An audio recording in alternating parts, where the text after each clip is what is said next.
اگر کوئی شخص ماں باپ کی بے ادبی کرتا ہے، ماں باپ کے سامنے اف بھی کرتا ہے، اس کی زندگی کی نیکیاں ختم ہو جاتی ہیں، برباد ہو جاتی ہیں۔ فرمایا گیا ایک نیک بندہ کل بروز قیامت اللہ عز و جل کی بارگاہ میں حاضر ہوگا، اس کا پورا دفتر نیکیوں سے بھرا ہوگا، لیکن جب میزان پر اس کے اعمال تولے جا رہے ہوں گے اور نیکیوں کا دفتر جب میزان کے ایک پلڑے میں رکھا جائے گا اور گناہ کا دفتر دوسرے پلڑے میں رکھا جائے گا، تو نیکیاں زیادہ ہونے کی بنیاد پر اس کی بخشش ہو جانے والی ہوگی کہ اچانک گناہ کے پلڑے کے اندر ایک کاغذ کا پرچہ آ کر کے گرے گا، جس کی وجہ سے نیکیاں کم ہو جائیں گی، گناہ کا پلڑا بھاری ہو جائے گا۔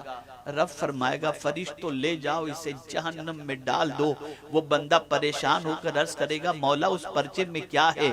تو بتایا جائے گا زندگی میں ایک مرتبہ تو نے اپنے ماں باپ کے سامنے جو اف کہا تھا نا، یہ اف کہنا اتنا بڑا گناہ کہ تیری زندگی کی ساری نیکیاں ختم ہو گئی۔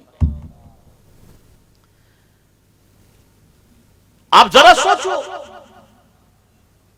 ماں باپ کا اتنا مرتبہ، ماں اپنی اطاعت کی فکر کرتی ہے، باپ اپنی اطاعت کی فکر کرتا ہے، بیٹے سے کہتا ہے میری بات مانو، اور اگر کوئی مان لے، غور سے سنیے گا، ماننے والوں نے جب ماں کی بات مانی، ماننے والوں نے جب باپ کی بات مانی اور اطاعت میں زندگی گزار دی، تو کبھی ولایت مل گئی ہے اور کبھی اللہ عز و جل کے قرب کی دولت اس حد تک نصیب ہو گئی جس کی کوئی انتہا نہیں۔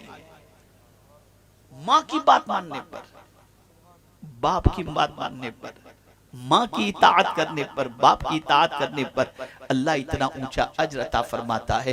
اے رسول اعظم صلی اللہ علیہ وسلم کے دیوانوں، میرا یہ جملہ زندگی بھر کے لیے اپنے دل و دماغ میں محفوظ کر لو۔ ساری دنیا کے علماء اور مشائخ مل کر کسی شخص کے سلسلے میں دعا کریں اور اس شخص کے سلسلے میں اس کے ماں باپ بد دعا کریں تو کسی کی دعا اس کے حق میں قبول نہیں ہو سکتی، اور ساری دنیا مل کر کے بد دعا کرے اور ماں باپ اپنی اولاد کے حق میں دعا کرے، اس کا کچھ نہیں بگڑ سکتا۔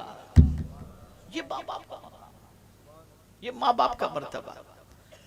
ماں چاہتی ہے میری اطاعت کر، باپ چاہتا ہے میری اطاعت کر۔ یقیناً ماں باپ کی اطاعت میں اللہ نے ثواب رکھا ہے۔ شوہر چاہتا ہے بیوی میری اطاعت کرے، شوہر کی اطاعت کے اندر بیوی کے لیے فائدہ یہ ہے کہ آقا کریم صلی اللہ علیہ وسلم ارشاد فرماتے ہیں کہ اگر کوئی عورت 5 وقتہ نماز کی پابند ہو، روزے رکھے، حج کرے اور زکوٰۃ دے اور اپنے شوہر کی اطاعت کرے، اس حال میں وہ مری تو کل بروز قیامت جنت کے جس دروازے سے چاہے وہ داخل ہو جائے۔ یہ عورت کا مقام شوہر کی اطاعت کی بنیاد پر۔ ہر ماں یہ چاہتی ہے کہ میرا بیٹا میری بات مانے، باپ چاہتا ہے میرا بیٹا میری بات مانے، استاد چاہتا ہے شاگرد میری بات مانے، پیر چاہتا ہے میری بات مانے، اور اگر بیٹا ماں کی بات نہیں مانتا تو ماں جلال میں آ جاتی ہے اور کہتی ہے میں نے تجھے پالا، میں نے تجھے اپنے پیٹ میں رکھا، 2 سال تک تجھے دودھ پلایا، تجھے بڑا کیا، تیری نجاستوں کو صاف کیا، تیرے لیے رات کی نیندیں میں نے قربان کی، پھر بھی میرا بیٹا تو میری بات نہیں مان رہا ہے۔ ماں کی بات نہ ماننے پر ماں اپنے احسان یاد دلاتی ہے، اور یقیناً ماں نے بڑی قربانیاں دی ہیں۔ ماں کا مرتبہ اتنا عظیم ہے کہ آقا کریم صلی اللہ علیہ وسلم کی بارگاہ میں ایک صحابی حاضر ہوتے ہیں اور عرض کرتے ہیں یا رسول اللہ صلی اللہ تعالی علیہ وسلم، مجھ پر سب سے زیادہ حق کس کا ہے؟ سرکار صلی اللہ علیہ وسلم نے فرمایا تیری ماں کا۔ وہ عرض کرتے ہیں اس کے بعد؟ پھر حضور نے فرمایا تیری ماں کا۔ پھر وہ عرض کرتے ہیں اس کے بعد؟ حضور صلی اللہ علیہ وسلم نے فرمایا تیری ماں کا۔ پھر جب چوتھی بار پوچھتے ہیں تو میرے آقا صلی اللہ علیہ وسلم فرماتے ہیں تیرے باپ کا۔ ماں کے حق کے بارے میں حضور صلی اللہ علیہ وسلم نے 3 مرتبہ ارشاد فرمایا کہ اس کا حق تمہارے اوپر ہے۔